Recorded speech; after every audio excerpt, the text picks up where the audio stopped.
যারা আল্লাহর প্রতি আস্থা ছিল, আল্লাহ তাদের জান্নাত দেওয়ার দায়িত্ব, জান্নাত দেওয়ার দায়িত্ব জামাত ইসলামীর না।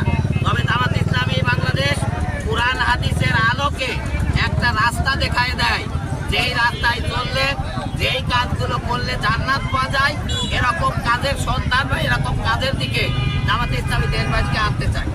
আর যদি আসে, জান্নাত দেওয়ার মালিক আল্লাহ, আল্লাহ জান্নাত দেন। আপনি যে কয়েকদিন দেখেছি বিএনপি বিভিন্ন দল মিছিল মিছিল করছে, আপনারা আজকে বিশাল প্রোগ্রাম করলেন, সব মিলে এতে জনদুর্ভোগ কেনার যে পরিমাণ ছিল। দেশের কল্যাণে জনদুর্ভোগ খুব একটা বড় কিছু হয়নি আমরা মনে করি। আমরা সংক্ষিপ্ত জায়গায় মিছিল করেছি।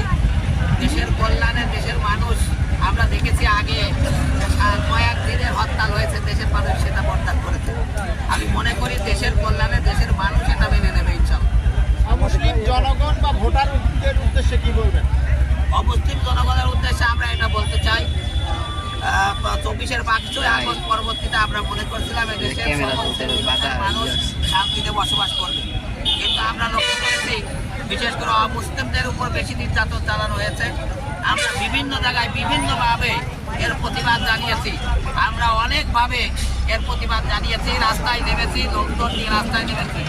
আর বাংলাদেশ জামাত ইসলামী যদি রাষ্ট্র ক্ষমতায় আসে, ইসলামের আলোকে সকল জনশক্তি, হিন্দু মুসলিম বৌদ্ধ খ্রিস্টান, যার যার অবস্থানে থেকে তার অধিকার পরিপূর্ণভাবে তার ঘরে বসে পাবে ইনশাআল্লাহ, যদি এদেশে জামাত ইসলামী ক্ষমতায় আসে। আগামী নির্বাচনে যে আপনি বললেন যে প্রিভেন্টিভ এবং নিরাপত্তা এবং আইন শৃঙ্খলার ব্যাপারে আপনাদের কোনো সন্দেহান এবং কোনো প্রতিপক্ষের বিরুদ্ধে আপনাদের কোনো একটা অভিযোগ শুনছে, এটার প্রতি প্রতিপক্ষ অনেক জায়গায় হুমকি ধুমকি দিচ্ছে। আপনারা দেখেছেন গত পরশুদিন পাবনাতে আমাদের পাবনা জেলা আমিরের গাড়ি বহরে আক্রমণ করা হয়েছে।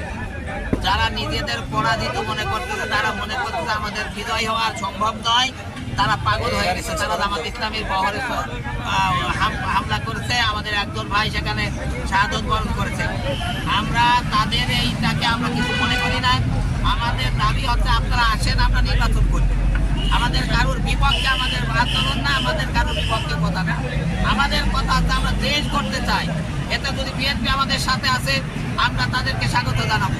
যে কোনো রাজনৈতিক দল, যে কোনো জনগণ, যে কোনো শ্রেণী পেশার মানুষ আমাদের সাথে আসলে আমরা তাদেরকে স্বাগত জানাবো এবং তাদের নিয়ে একটা কল্যাণ রাষ্ট্র করবো ইচ্ছা।